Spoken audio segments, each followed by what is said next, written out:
There is no conflict between human beings. And what I mean by that is that human beings are all looking for the same things. We're looking for safety, significance, and belonging. Now, how we go about getting that safety, significance, and belonging, the methods that we use, that is what oftentimes drives us to believe that we are in conflict with one another.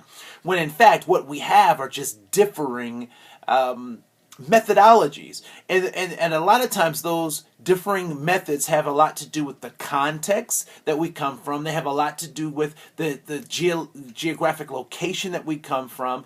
And they have a lot to do with the resources that we've been given to adapt to that particular context. And so one of the things that we then can now realize is that we're not naturally born into these conflicts, that these are patterns of behaviors that we actually have some control over, that we can actually make a difference in someone by helping them or in partners or individuals if we help them realize that they actually want similar things, but it is their methods that are oftentimes getting in their way of getting what it is that they want.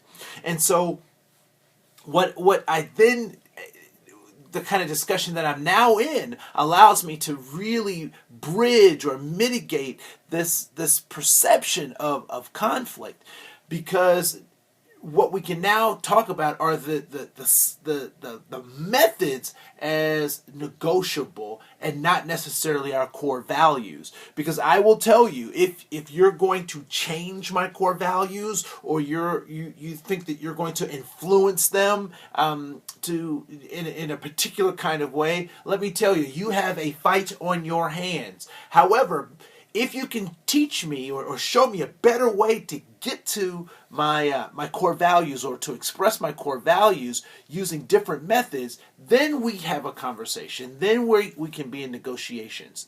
And ultimately, people are looking for that safety, significance, and belonging. And the way that we give them is that we give them the dignity and honor and being human. Dignity is recognizing that you have the right to exist just as you are. So dignity, giving them dignity, making sure they have honor, that I respect you at a high level, even if I don't necessarily understand or agree with the methods that you use. I have to give you that honor. And the last two pieces are, being human. And we have to understand that none of us have brought ourselves to this planet. We all accepted an invitation, and I don't like to think about how the invitation came because it's disgusting. But we all accepted an invitation, and we're trying to figure out what it means to be human.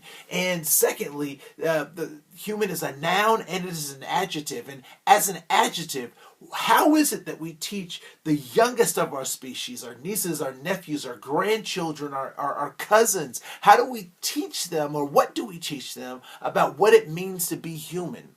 And all too often what we fail to do is to be very focused in how we teach them about our humanity. Because what we know about human beings is that we are resilient, that we can bounce back after turmoil, that we can learn, change, and grow, and that we can be and should be in relationships with other human beings. And so once we're able to give folks the dignity and honor of being human, and we recognize that we're all looking for safety, significance, and belonging, then we can come to our methods and say, maybe there's a different way of doing this, or maybe there's a different way of accomplishing what my ultimate goals are. As Alfred Adler would say, things are like this, and things could be different.